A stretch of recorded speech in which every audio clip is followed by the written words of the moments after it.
Hello Scorpio, this is your annual 2016 to 2017 forecast. So let me begin by telling you that there's a lot of things happening this year. One of the most important ones for you will be Mars. Your ruler goes retrograde between middle of April until the end of June. I'll be explaining all of that. And one of the most important things is that we've got very little fixed energy in the heavens this year. Now you're a fixed sign, Scorpios, and you like to know where you are, you like to have a plan, you like to have a sense of real stability of some sort in your life. And I'm going to say to you that this year you may find that you have to become possibly a little more adaptable so that you're not somehow pushing against things, because Scorpios, you've got such a strong will, and sometimes you will things through even if it's extremely difficult. You keep going despite the difficulty.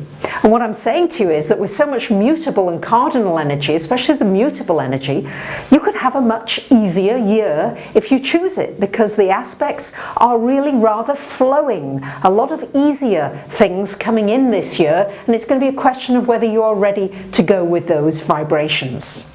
Now at the end of the video I'll have a list of the important dates, so that will be there for you at the end. So just relax, sit back, enjoy what I'm about to share with you. So looking at this cardinal energy, so we've got Uranus still in Aries in your 6th house, going to be there until about March of 2019. So many of you have been experiencing a lot of changes in your career, in your work, possibly in your health, maybe some ups and downs of your energy levels. All of a sudden you've got a lot of energy and then suddenly you don't have so much energy. So again, it'll be a matter of timing things well and not overdoing and pushing, as you sometimes have a tendency to do, Scorpio. Then again, your other ruler, which is Pluto, is also in a cardinal sign. Pluto in your 3rd, so you love getting to the bottom of things, getting information. This again should be a wonderful year for getting lots of information, really powerful information. And as you know, Scorpios, knowledge, especially in our communication world, is power. So maybe you're going to come up with a wonderful innovation, a wonderful idea, or some more information about a subject that could make you a lot of money. And there is a great money aspect coming up during June and July, which I will be covering for you. So the cardinal energy that we're seeing in the heavens is very much about you being proactive and taking action. And the mutable energy is about going with the flow of the water.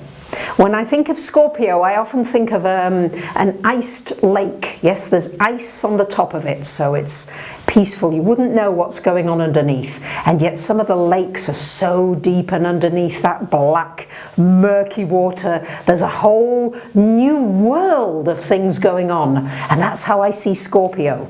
And what I'm seeing is that we need to break that ice. It's the breaking of the ice, the protective cover that many of you have, and allowing all those goodies, all those wonderful things inside of you to come out and to flow out more easily. Because as a water sign, you can do this. So I'm expecting you to be able to accomplish a great deal and to make a lot of progress this year in many areas of your life, Scorpio. So let's break it down. March the 9th, we've got a new moon solar eclipse happening in your 5th house. So Neptune here in your 5th house for another several years, but with this new moon in the 5th, well, wonderful time for romance, for love, for getting married or planning a marriage. It's wonderful for entertaining, for performing, for starting a business, for adding a new product or service to something you already do. This is a wonderful new moon solar eclipse for you. And it'll also lighten things up for you. And remember, the energy of the eclipses, it starts to really happen a few weeks beforehand. Very often you'll feel it, and it lasts for at least 6 months afterwards, if not sometimes a few years, depending on what else is going on in your chart. So that should be great. Now on March the 23rd, we've got a lunar eclipse happening here in Libra in your 12th house. So a lunar eclipse often bringing something to fruition. So maybe some of you have been working a lot on your spiritual growth, meditating, maybe doing astrology, learning tarot, crystals, numerology, maybe learning about health and healing and complementary therapies, and really some things really coming to fruition for you in some of these areas. Maybe something you've been doing in secret. Let's face it, Scorpios love secrets, and this could bring a secret to light. Again, finding some important information. You're going to be on a great detective trail this year, and I think some of the information you could find could be very, very valuable. People may pay you a lot of money for it. So on April the 18th, as I mentioned, we've got this Mars going retrograde. Initially retrograde in your house of money, and then retrograde in your sign, Scorpio. So let's break it down a little. So retrograde April the 18th until the end of June. So in the second house, it's going to be there until May the 28th. And we've got Saturn there for the next 2 years in this house of money for you, Scorpios. So with Saturn there, this is a wonderful time for really structuring your finances, for building a solid foundation for yourself financially. It's wonderful for that. So don't be frightened of it. All too often people go, oh, Saturn in the second, that's bad. Not at all. I've seen people who've been reckless with money end up declaring bankruptcy and really having to start again. That can happen. But equally, I've seen people really create such a solid foundation for themselves. They've been sensible, they've been good with money, and they really create a great wealth and abundance. So don't be frightened of it. It could be great. So with Mars retrograde here, there are certain do's and don'ts around Mars retrograde. So what I would not be doing is starting any kind of a fight. What I would not be doing here is, let's say you've gotten involved in something to do with money or work. I wouldn't get involved in any kind of an argument or a dispute, if you can help it, during the Mars retrograde, because chances are it won't go in your favour. It's also not a good time for filing for a divorce, not a good time for buying anything mechanical, not a good time for having elective surgery. Mars rules sharp instruments, if you need surgery, that's one thing, but if you can choose it, then I wouldn't choose it during the retrograde. And Mars going retrograde in your sign from the end of May until the end of June. So really, Mars doesn't like being retrograde. Mars wants to go forward. So what this is telling you during that month, Scorpio, is just to take your foot off the accelerator, to look around you, observe. You're great observers, you like observing and watching because it's ammunition for later very often, and really just notice in your life what's moving forward and what really isn't, and release your foot off that accelerator pedal.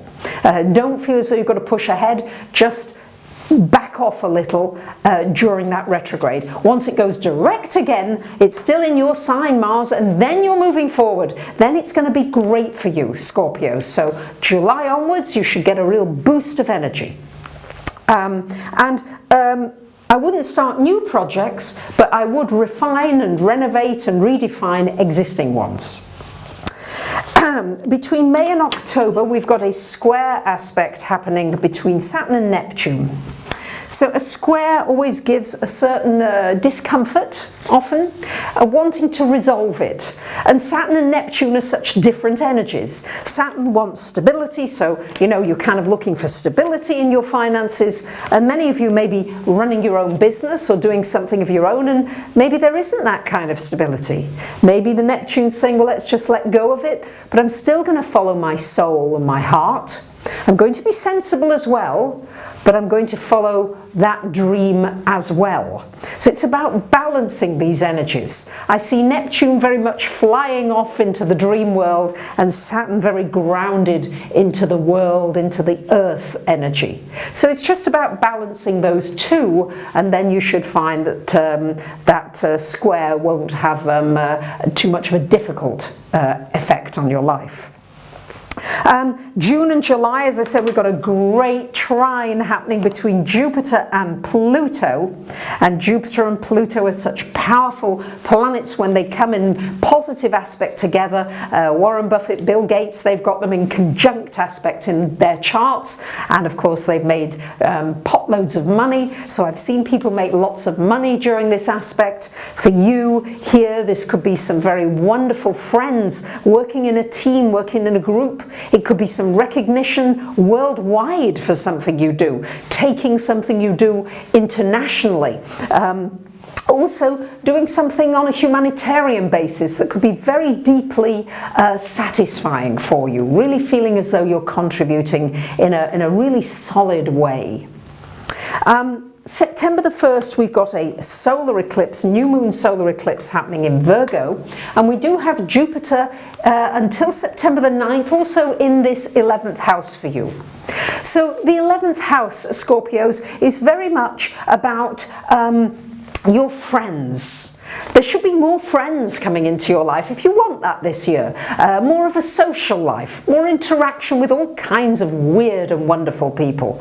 And on September 1st, there's some new people coming in, maybe a new friend, a new acquaintance, an opportunity to work with people who share your common interests and who are very inspiring. It's a very inspirational time for you. And then on September the 10th, we've got Jupiter, planet of good fortune, coming into this 12th house for you. And October of 2017, it will be going into your sign, Scorpio, so not too far off. But anyway, so from September the 10th, then in this 12th house. Now, Jupiter in the 12th is known as divine protection. Somehow, whatever happens, you've got a guiding, supporting angel coming out in often at the 11th hour to help you when you need something most. It can be really beneficial. So these are unseen forces. It would be really beneficial for you to allow yourself to tune in to these unseen forces. Physics and science is already beginning to prove consciousness, brain waves, waves that we can't see but we know are there. And this will be a wonderful time to develop your knowledge of, your understanding of how the new science, the new consciousness, all this shift, great shift in humanity that's taking place. So that could be very exciting for you, Scorpios, and a wonderful time to study astrology, tarot, anything metaphysical, health and healing, all of that. And on September the 16th, we've got a full moon lunar eclipse happening in your 5th house. So in March, we had the solar eclipse here. And so something may begin in March and may complete or take a next stage in September, when we get the full moon lunar eclipse. But there really could be something coming to fruition with your own business, maybe with a child or children, or just something that gives you great pleasure. And finally, another lovely aspect in December, all of December, a lovely trine between Uranus and Saturn. So this could be something that you've been really working on, connected with work, and it comes to fruition. Some money comes in, some business comes in, you get recognition, you get appreciation. All those wonderful things. So that really is a very, it's like a bonus aspect at the end of the year for you, lovely Scorpios. So there you have it. Excuse me. I wish you a wonderful year. For those of you who would like me to look at your personal chart, really taking an in-depth look at the cycles coming up for you and how you can make best use of those aspects in your life, of course I'd be delighted to hear from you. And I want to thank so many of you who email me, comment, share, subscribe. I really do appreciate you very, very much. So from my heart to yours, I wish you a wonderful 2016, and I'm sending you very much love. Bye for now.